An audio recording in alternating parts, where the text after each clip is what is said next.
Hello, welcome to Grief on a Tuesday Night. This is number 6. Just a little bit of an update to the last one where we were talking about our issues and problems with having an afternoon where we could respectfully scatter the ashes. Um, just before I start, something that really sort of blew my mind a little bit because I found out yesterday, like some of the locations where people were listening to this from, and there's one or two locally to me which I sort of expected, but I don't actually promote this. I don't promote it anywhere. I've just told a couple of people um, locally who I knew from the group, and that was it. So you can imagine my surprise when I've got some repeat downloads from Mexico City in Mexico, Spring, Texas, West Columbia in South Carolina, Appleton in Wisconsin, Hickman, Nebraska, Nassau in the New Providence district, Budapest, um, Tiana Baja in California. Apologies if I've said that wrong. Kingston, Jamaica, LA, California, Indianapolis, Indiana, Tracy, California, and a few others as well. So thank you so much for people who've tuned in from there. As I say, I don't know how you found it because I don't promote it, but thank you so much. Yeah, it's now been noted where people are actually tuning in from. Certainly, as regards if people happen to be listening or connected to other grief related podcasts, I'd be more than happy to speak to other people, come on and talk to them as well. If that's the sort of thing they wanted, if they wanted to talk to someone new, someone different, a stranger to them, someone they don't know, then yeah, I'm absolutely open to that if that was to happen too. But yeah, so moving on. In the end, very surprisingly for myself anyway, but we decided to sort of put our foot down. Right at the last minute, we were given a change of plans again, and we're told to wait, and this thing might not even happen till the summer. So we put our foot down, and we said we wanted it to be on the Thursday. So we went up the hill. Luckily, it was a reasonable day. It was perfect in terms of it was warm, but it wasn't too hot. There was a bit of cloud cover, but there was no rain. It wasn't overly busy with people. It did cross my mind, with the kids off school, possibly there might be a few more families up there. But all in all, it was pretty clear. So we just found a nice spot and did our thing. We had something to eat and said a few things, and yeah, it was all very respectful, and it's sort of exactly how I wanted it to be. And that was the main thing. If I envisaged sort of doing that anywhere, it would have been there. It was very difficult, certainly difficult for my boy as well.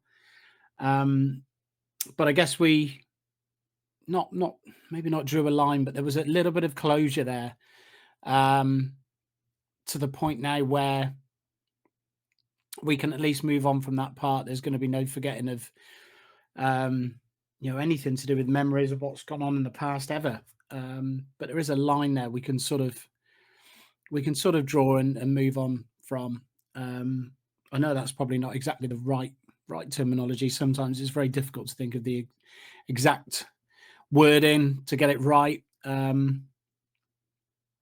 yeah, it's difficult. We're looking at our futures now, and neither of us really know what's next. At some point, I'll probably have to get back into the world of work, but I'll sort of look carefully at that before I do. And yeah, my boy's got a bit of thinking to do as regards his sort of college work and stuff like that. So, yeah, hopefully it's going to be a bright future, and we've got to do that. I think we absolutely have to do that, and we'll just see where where that takes us. But yeah, the whole day was, or the few hours we did this was good, and I'm glad we've done it. I'm glad we sort of put a foot down and got it done, because I think it would have been at least another couple of months, and there was just no point dragging it out even further on from. It should have been a long time ago anyway. But yeah, we made it clear we wanted to do it, and that's what happened. We don't really now need any further contact with her again. It's a shame, because his grandpa's really nice, totally different, lovely, lovely guy. Could talk to him all day. Um, but yeah, it's avoiding her really. That was the big point, and yeah, we don't really need to sort of see her again now. But yeah, look, we'll move on from that, and hopefully now, yeah, we can start looking at things in the future, and see where this takes us. So yeah, this is just going to be a bit of a short one today. It was really just dealing with that update of getting the Ashes situation sorted.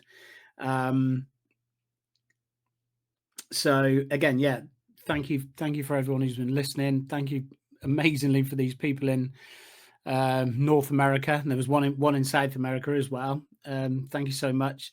If anybody, if anybody wants to leave messages, or I don't really know. I'll be honest. Like I said, right from the start, this would be very raw. It's not going to be, apart from where I've started to put a little bit of music on at the start and the end. It's not edited or polished. It's just me, and it's just what I would think to be hopefully authentic and just in the raw. But yeah, depending on where you hear this, I don't know. There is obviously this does go on YouTube as well under Grief on a Tuesday Night, so it's pretty easy to find.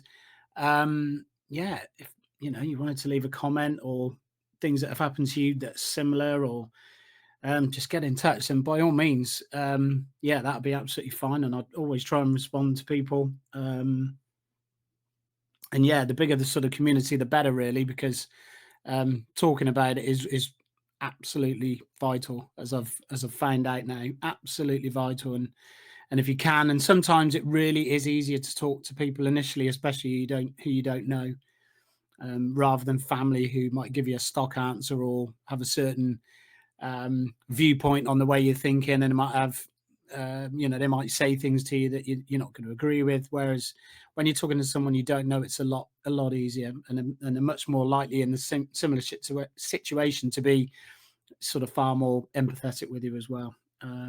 So yeah, as I say, I don't know when people listen to it on Apple or Spotify. I don't know if you can leave a message or contact or whatever. I don't know, but it is on YouTube. I know you can contact on there, and you can leave messages. So if you want to find it on there and do that, by all means. And like I say, if anyone's got a Grieve podcast or something along those lines, and they'd like to talk to me on that, yeah, absolutely, I'd be happy to do that too.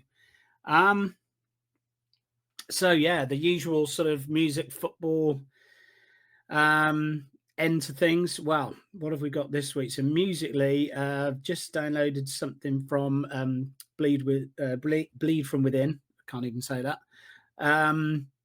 Yeah, one particular song on there that they did with Bran, who's the drummer from Mastodon. Absolutely incredible drummer, but has also got really good vocals as well, which they found out a few albums back that actually he could really sing too. And a lot of them think he's probably the best singer actually out of the four or the three of them at the moment, because Brent left a few weeks back. But yeah, they've got a track on there that they did with him.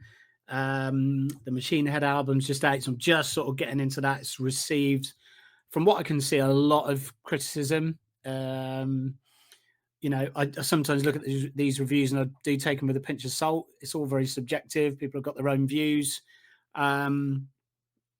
And I've seen one or two that think it's all right as well. But you've got to listen to it for yourself. If 99 people think that it's crap, but you think it's really good, then that's all that matters, really. It's it's what your own ears are telling you. So yeah, I'm gonna have a listen to that. And there's a new Sabaton one, so my son's really happy with that. They've got an album and a big tour coming out later on in the year, so they've just released a single too.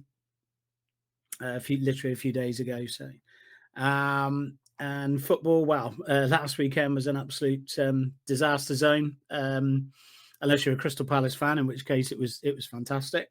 Yeah, Villa just never turned up at Wembley. It was obviously, I've said before, it's not my favourite place, Wembley or London, full stop. So to go there and get absolutely smashed and humiliated in such a way, yeah, it really couldn't have been any worse. We couldn't have, envisaged that at the start of the day, thinking that the way things could have gone. Strangely enough, neither of us were particularly nervous, and that wasn't because we thought we were obviously going to win or walk it. Far, far from it. We're playing a team who've beaten us regularly over the last few days. So, yeah, we had to walk away from there.